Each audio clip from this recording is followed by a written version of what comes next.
बोलिए गणेश भगवान की जय। जय मां संतोषी। ओम श्री संतोषी महामाया गजानंदम दायिनी। शुक्रवार प्रिय देवी नारायणी नमोस्तुते।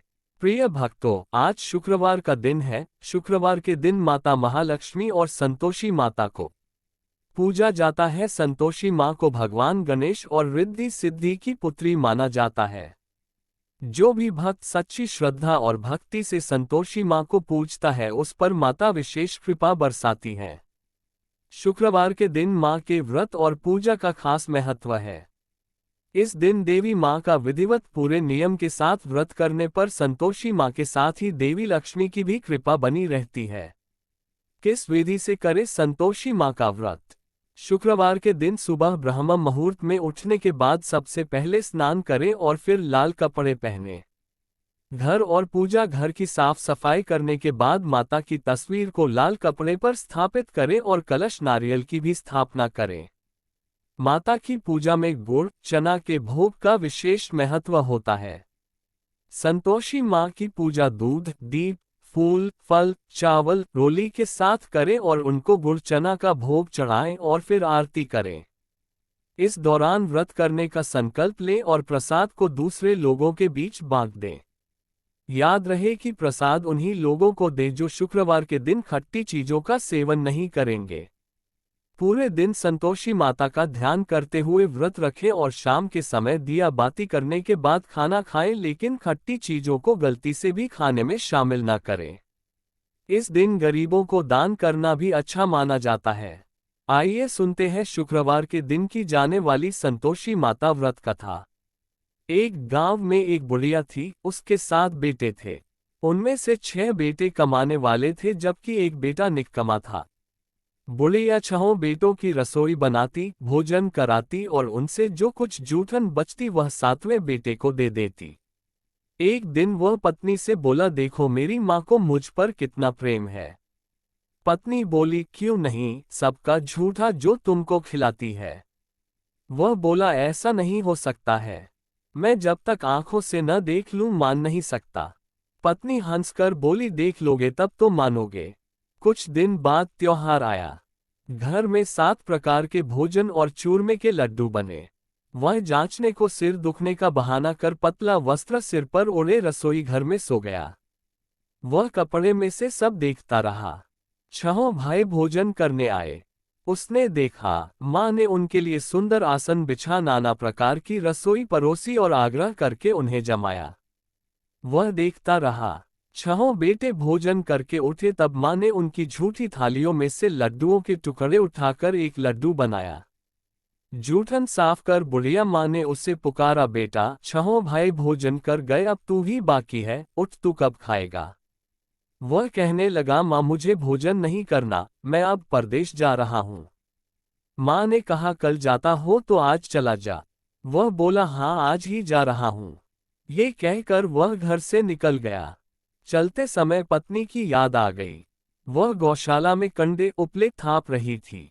वहां जाकर बोला, हम जावे परदेश आवेंगे कुछ काल, तुम रहियो संतोष से धर्म आपनो पाल।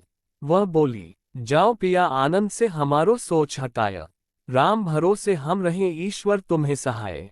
2 निशानी आपन देख धरू में धीर, सुधी मति हमारी बिसारियो रखियो मन गंभीर। वह बोला, मेरे पास तो कुछ नहीं, यह अंगूठी है सो ले और अपनी कुछ निशानी मुझे दे। वह बोली, मेरे पास क्या है, ये गोबर भरा हाथ है। ये कहकर उसकी पीठ पर गोबर के हाथ की थाप मार दी। वह चल दिया। चलते चलते दूर देश पहुंचा। वहां एक साहूकार की दुकान थी। वहां जाकर कहने लगा, भाई मुझे नौकरी पर रख लो। साहूकार को जरूरत थी, बोला रह जा। लड़के ने पूछा, तनख्वाह क्या दोगे? साहूकार ने कहा, काम देखकर दाम मिलेंगे। साहूकार की नौकरी मिली। वह सुबह 7 बजे से 10 बजे तक नौकरी बजाने लगा। कुछ दिनों में दुकान का सारा लेन देन, हिसाब किताब, ग्राहकों को माल बेचना सारा काम करने लगा। साहूकार के 7-8 नौकर थे, वे सब चक्कर खाने लगे, ये तो बहुत होशियार बन गया। सेठ ने भी काम देखा और 3 महीने में ही उससे आधे मुनाफे का हिस्सेदार बना लिया। वह कुछ वर्ष में ही नामी सेठ बन गया और मालिक सारा कारोबार उस पर छोड़कर चला गया। इधर उसकी पत्नी को सास ससुर दुख देने लगे, सारी गृहस्थी का काम करा के उसे लकड़ी लेने जंगल में भेजते। इस बीच घर के आटे से जो भूसी निकलती उसकी रोटी बनाकर रख दी जाती और फूटे नारियल की नारेली में पानी। एक दिन वह लकड़ी लेने जा रही थी, रास्ते में बहुत सी स्त्रियां संतोषी माता का व्रत करती दिखाई दी। वह वहां खड़ी होकर कथा सुनने लगी और पूछा, बहनों तुम किस देवता का व्रत करती हो और उसके करने से क्या फल मिलता है? यदि तुम इस व्रत का विधान मुझे समझा कर कहोगे तो मैं तुम्हारा बड़ा आसान मानूंगी। तब उनमें से एक स्त्री बोली, सुनो, ये संतोषी माता का व्रत है। इसके करने से निर्धनता दरिद्रता का नाश होता है और जो कुछ मन में कामना हो सब संतोषी माता की कृपा से पूरी होती है। तब उसने उससे व्रत की विधि पूछी। वह भक्तिनी स्त्री बोली, 1.25 आने का गुड़ चना लेना, इच्छा हो तो 5.25 आने का लेना या 1.25 रुपये का भी सहूलियत के अनुसार लाना। बिना परेशानी और श्रद्धा व प्रेम से जितना भी बन पड़े सवाया लेना। प्रत्येक शुक्रवार को निराहार रहकर कथा सुनना, इसके बीच क्रम टूटे नहीं, लगातार नियम पालन करना। सुनने वाला कोई न मिले तो घी का दीपक जला उसके आगे या जल के पात्र को सामने रखकर कथा कहना। जब कार्य सिद्ध न हो नियम का पालन करना और कार्य सिद्ध हो जाने पर व्रत का उद्यापन करना। 3 मास में माता फल पूरा करती है। यदि किसी के ग्रह खोटे भी हों तो भी माता वर्ष भर में कार्य सिद्ध करती है। फल सिद्ध होने पर उद्यापन करना चाहिए, बीच में नहीं। उद्यापन में 2.5 सेर आटे का खाजा तथा इसी परिमाण से खीर तथा चने का साग करना। 8 लड़कों को भोजन कराना, जहां तक मिले देवर जेठ भाई बंधु के हों, न मिले तो रिश्तेदारों और पास पड़ोसियों को बुलाना। उन्हें भोजन करा यथाशक्ति दक्षिणा दे माता का नियम पूरा करना। उस दिन घर में खटाई न खाना। ये सुन बुढ़िया के लड़के की बहू चल दी। रास्ते में लकड़ी के बोझ को बेच दिया और उन पैसों से गुड़ चना ले माता के व्रत की तैयारी कर आगे चली और सामने मंदिर देखकर पूछने लगी, यह मंदिर किसका है? सब कहने लगे, संतोषी माता का मंदिर है। ये सुनकर माता के मंदिर में जाकर चरणों में लौटने लगी। दीन हो विनती करने लगी, मां मैं निपट अज्ञानी हूँ, व्रत के कुछ भी नियम नहीं जानती, मैं दुखी हूँ। हे माता, जगत जननी मेरा दुख दूर कर, मैं तेरी शरण में हूँ। माता को दया आए। एक शुक्रवार बीता कि दूसरे को उसके पति का पत्र आया और तीसरे शुक्रवार को उसका भेजा हुआ पैसा आ पहुंचा। ये देख जेठ जेठानी मुंह सिकोड़ने लगे। लड़के ताने देने लगे, काकी के पास पत्र आने लगे, रुपया आने लगा, अब तो काकी की खातिर बढ़ेगी। बेचारी सरलता से कहती, भैया कागज आवे रुपया आवे हम सब के लिए अच्छा है। ऐसा कहकर आंखों में आंसू भरकर संतोषी माता के मंदिर में मातेश्वरी के चरणों में गिरकर रोने लगी। माँ मैंने तुमसे पैसा कब मांगा है? मुझे पैसे से क्या काम है? मुझे तो अपने सुहाग से काम है। मैं तो अपने स्वामी के दर्शन मांगती हूँ। तब माता ने प्रसन्न होकर कहा, जा बेटी, तेरा स्वामी आएगा। ये सुनकर खुशी से बावली होकर घर में जा काम करने लगी। अब संतोषी माँ विचार करने लगी, इस भोली पुत्री को मैंने कह तो दिया कि तेरा पति आएगा, लेकिन कैसे? वह तो इसे स्वप्न में भी याद नहीं करता। उसे याद दिलाने को मुझे ही जाना पड़ेगा। इस तरह माताजी उस बुढ़िया के बेटे के पास जा स्वप्न में प्रकट हो कहने लगी, साहूकार के बेटे, सो रहा है या जागता है? वह कहने लगा, माता सोता भी नहीं जागता भी नहीं हूँ, कहो क्या आ गया है? माँ कहने लगी, तेरे घर बार कुछ है कि नहीं? वह बोला, मेरे पास सब कुछ है, माँ बाप है, बहू है, क्या कमी है? माँ बोली, भोले पुत्र, तेरी बहू घोर कष्ट उठा रही है, तेरे माँ बाप उसे परेशानी दे रहे हैं। वह तेरे लिए तरस रही है, तू उसकी सुध ले। वह बोला, हाँ माताजी ये तो मालूम है, परंतु जाऊं तो कैसे? परदेश की बात है, लेन देन का कोई हिसाब नहीं, कोई जाने का रास्ता नहीं आता, कैसे चला जाऊं?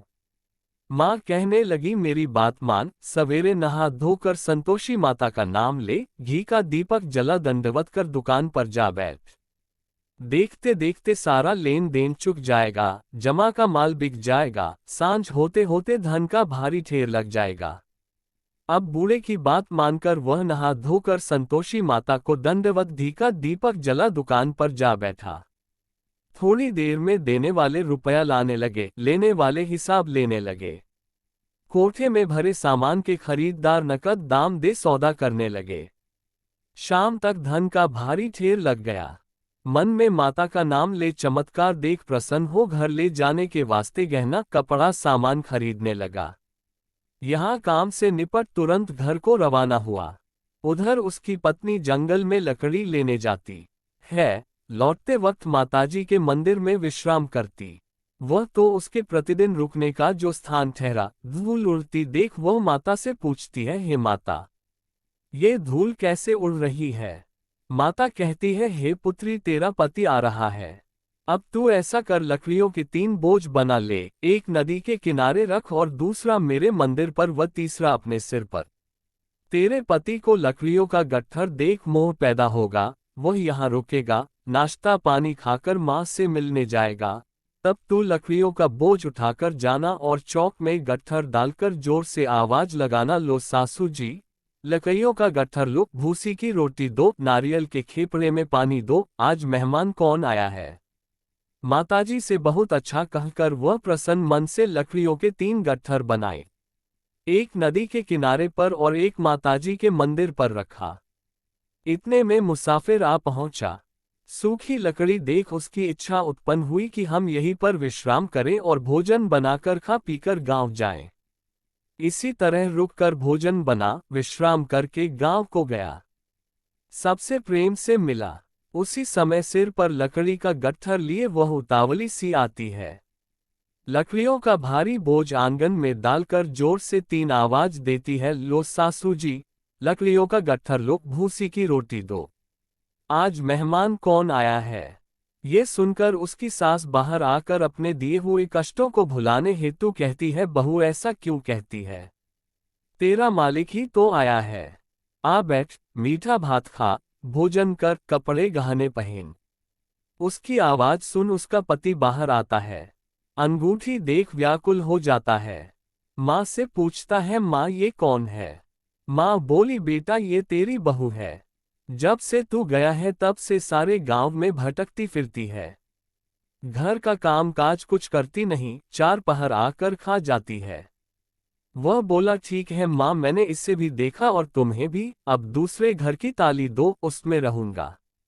माँ बोली, ठीक है, जैसी तेरी मर्जी। तब वह दूसरे मकान की तीसरी मंजिल का कमरा खोल सारा सामान जमाया। एक दिन में राजा के महल जैसा ठाट बाट बन गया। अब क्या था, बहू सुख भोगने लगी। इतने में शुक्रवार आया। उसने पति से कहा, मुझे संतोषी माता के व्रत का उद्यापन करना है। पति बोला, खुशी से कर लो। वह उद्यापन की तैयारी करने लगी। जिठानी के लड़कों को भोजन के लिए कहने गई। उन्होंने मंजूर किया, परंतु पीछे से जिठानी ने अपने बच्चों को सिखाया, देखो भोजन के समय खटाई मांगना, जिससे उसका उद्यापन पूरा न हो। लड़के जिमने आए, खीर खाना पेट भर खाया, परंतु बाद में खाते ही कहने लगे, हमें खटाई दो, खीर खाना हमको नहीं भाता, देखकर अरुचि होती है। वह कहने लगी, भाई खटाई किसी को नहीं दी जाएगी, ये तो संतोषी माता का प्रसाद है। लड़के उठ खड़े हुए, बोले, पैसा लाओ। भोली बहू कुछ जानती नहीं थी, उन्हें पैसे दे दिए। लड़के उसी समय हट करके इमली खटाई ले खाने लगे। ये देखकर बहू पर माताजी ने कोप किया। राजा के दूत उसके पति को पकड़ कर ले गए। जेठ जेठानी मन माने वचन कहने लगे, लूट लूट कर धन इकट्ठा कर लाया है, अब सब मालूम पड़ जाएगा जब जेल की मार खाएगा। बहू से यह सहन नहीं हुए। रोती हुई माताजी के मंदिर गई, कहने लगी, हे माता, तुमने क्या किया। हंसाकर अब भक्तों को रुलाने लगी। माता बोली, बेटी तूने उद्यापन करके मेरा व्रत भंग किया है। वह कहने लगी, माता मैंने कुछ अपराध किया है, मैंने तो भूल से लड़कों को पैसे दे दिए थे, मुझे क्षमा करो, मैं फिर तुम्हारा उद्यापन करूंगी। माँ बोली, अब भूल मत करना। वह कहती है, अब भूल नहीं होगी, अब बतलाओ वे कैसे आवेंगे। माँ बोली, जा पुत्री, तेरा पति तुझे रास्ते में आता मिलेगा। वह निकली, राह में पति आता मिला। वह पूछी, कहाँ गए थे? वह कहने लगा, इतना धन जो कमाया है उसका टैक्स राजा ने मांगा था, वह भरने गया था। वह प्रसन्न हो बोली, भला हुआ, अब घर को चलो। कुछ दिन बाद फिर शुक्रवार आया। वह बोली, मुझे फिर माता का उद्यापन करना है। पति ने कहा, करो बहू। फिर जेठ के लड़कों को भोजन को कहने गई। जेठानी ने एक दो बातें सुनाई और सब लड़कों को सिखाने लगी। तुम सब लोग पहले ही खटाई मांगना। लड़के भोजन से पहले कहने लगे, हमें खीर नहीं खानी, हमारा जी बिगड़ता है, कुछ खटाई खाने को दो। वह बोली, खटाई किसी को नहीं मिलेगी, आना हो तो आओ। वह ब्राह्मण के लड़के लाकर भोजन कराने लगी। यथाशक्ति दक्षिणा की जगह एक एक फल उन्हें दिया। संतोषी माता प्रसन्न हुई। माता की कृपा होते ही 9वें मास में उसके चंद्रमा के समान सुंदर पुत्र प्राप्त हुआ। पुत्र को पाकर प्रतिदिन माता जी के मंदिर को जाने लगी। माँ ने सोचा, ये रोज आती है, आज क्यों न इसके घर चलूं। यह विचार कर माता ने भयानक रूप बनाया। गुड़ चने से सनममुख, ऊपर सूंड के समान होठ, उस पर मक्खियां भिन भिन कर रही थी। देहली पर पैर रखते ही उसकी सास चिल्लाई, देखो रे, कोई चुड़ैल डाकिन चली आ रही है, लड़को इसे भगाओ, नहीं तो किसी को खा जाएगी। लड़के भगाने लगे, चिल्लाकर खिड़की बंद करने लगे। बहू रोशनदान में से देख रही थी, प्रसन्नता से पगली बन चिल्लाने लगी, आज मेरी माताजी मेरे घर आए हैं। वह बच्चे को दूध पीने से हटाती है। इतने में सास का क्रोध फट पड़ा। वह बोली, क्या उतावली हुई है? बच्चे को पटक दिया। इतने में माँ के प्रताप से लड़के ही लड़के नजर आने लगे। वह बोली, माँ, मैं जिसका व्रत करती हूँ ये संतोषी माता है। सबने माता जी के चरण पकड़ लिए और विनती कर कहने लगे, हे माता, हम मूर्ख हैं, अज्ञानी हैं, तुम्हारे व्रत की विधि हम नहीं जानते, व्रत भंग कर हमने बड़ा अपराध किया है, जग माता आप हमारा अपराध क्षमा करो। इस प्रकार माता प्रसन्न हुई। बहू को प्रसन्न हो जैसा फल दिया वैसा माता सबको दे, जो पड़े उसका मनोरथ पूर्ण हो। बोलो संतोषी माता की जय। सभी देवी देवताओं की जय।